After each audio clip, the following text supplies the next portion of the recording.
each tour page, each guide page has an ask button, or sorry, an ask feature down at the bottom where you can type in your questions and we can get back to you that way. It's a good way to connect with us. All right, Portugal, brand new tour. Very happy to have this now out there on offer with Jorge coming up. That'll be later on this fall. Jorge, take us to Portugal. Okay, come over and I will take you there.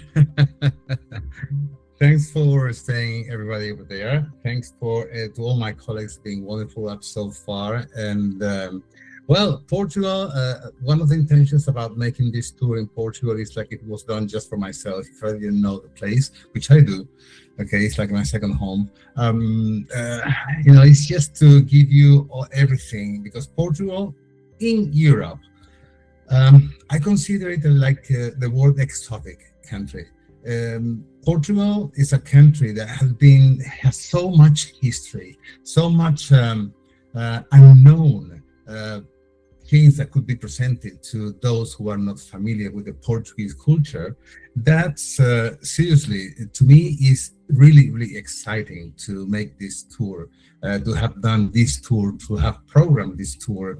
And also, we're going to have some surprises, like we all do, little surprises, you know, along the line. Gastronomy, to me, is a huge, big part of the visiting a country, a part of the culture as well. So we're going to start the tour in the northern part of Portugal. Most of the agents and trips, they start in Lisbon because it's the most international airport. But Porto, which is in the north, they have a lot of connections with the rest of the continent in Europe. And we end in Lisbon. So we're doing kind of reverse and off the season. One of the things I want to remind is that when this tour is done, by the middle of November, there's 2 days in between when I start my Catalonia, the one I presented earlier. So in case that you have a family gathering or you are celebrating your 25th anniversary of being married, and you want to treat yourself with 2 trips in a row, you have 2 days to transition from Portugal to Spain to do the Catalonian one. But anyway, as I said, starting in Lisbon, what you see there, those beautiful tiles around, that is part of the Portuguese culture, the tiles. In fact, this photo belongs to the Cathedral of Porto. Here is a very basic map. To be honest, it's just taken from Google Maps. And as you see, Porto is in the north. It's part of the Iberian Peninsula, the country of Portugal. And halfway down towards Lisbon, you can see the city of Coimbra and then Lisbon. We are splitting the trip in 2 stays. 4 nights in Porto and 5 in Lisbon. And the way we are moving, we're going to Coimbra to visit one of the most reputed and high-class universities considered in the entire continent of Europe. This is the Opera House of Porto, and well, I'm not going to say much about it. I'm not going to say what it represents, but it's the same architect of a very, very famous in Seattle as well.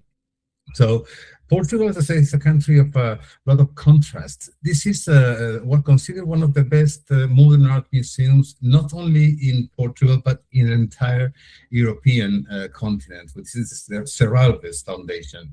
And here it is one of the iconic bridges of the city of Porto. The river that you see, a fifth of the length of that river, is in Portuguese territory. The other 4 parts is in Spanish territory, so we share the stream. And well, that bridge was made by a partner of Gustav Eiffel. So that's why you might see all the iron structure is very similar to the structure that is the Eiffel Tower. I don't mean at all to say it's the same thing, but no, it reminds you a little bit the architecture. Okay. One of the days we're going to go up the stream of the river Douro And can you see these terraces made with the land? This is where the port wine and also table wines, just regular wines, are grown. This is a state thing. It's organized by the state. There is a lot of regulations, and it all became after the huge big earthquake that suffered Portugal and destroyed the city of Lisbon in 1755. So it was the Marquês de Pombal who regulated all those things. There's a lot of history behind. Also, when we are back in Porto, Porto actually means port, okay? And it was where all the sellers used to go there with the wines and the little boats that were taking the wines to the port to be exported to the rest of the world. So it was resting in those cellars, and we are having also a wonderful tasting. Then we are moving to Coimbra. As I said, Coimbra, this is the entrance of the chapel that hosts is hosted inside of the university complex, which is everything around here. This is one of the monarchs. You're gonna see Portugal is not a monarchy; it's a republic nowadays. It finished being a monarchy at the beginning of the 1900s.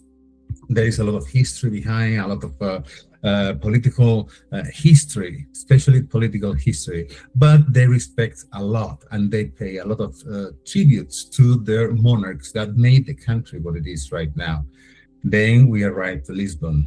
This, what you see, is the Tower of Belém, the district of Belém.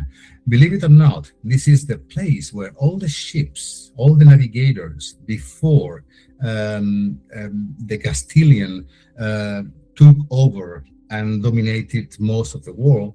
Portuguese, they were the masters and they dominated the navigation all over. So this point here, which is opposite to the Jerónimos Monastery, which is something also included in our visit, this is what they consider their Cape Canaveral, where all the ships used to stop there, go to the monastery, the captains of the vessels, to get their blessings from the church and then navigate away.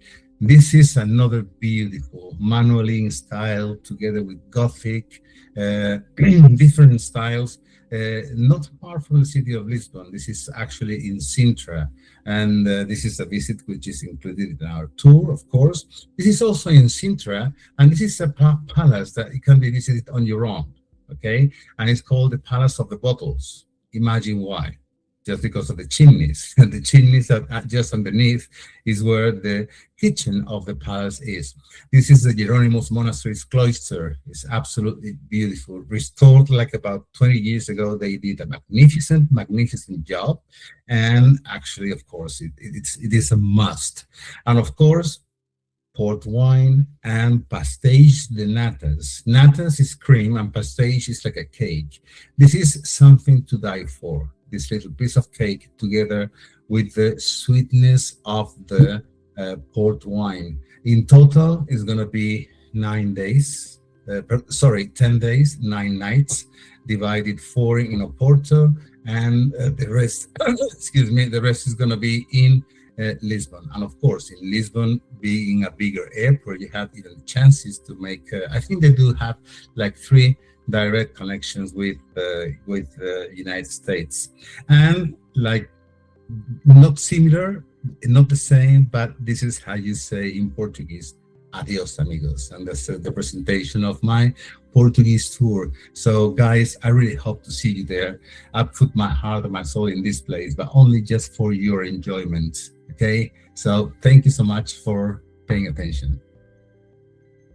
Fantastic. So happy that you've got Portugal with us now, Jorge. Wonderful. Well done. Great presentation. Beautiful, fascinating country, literally on the edge of the world.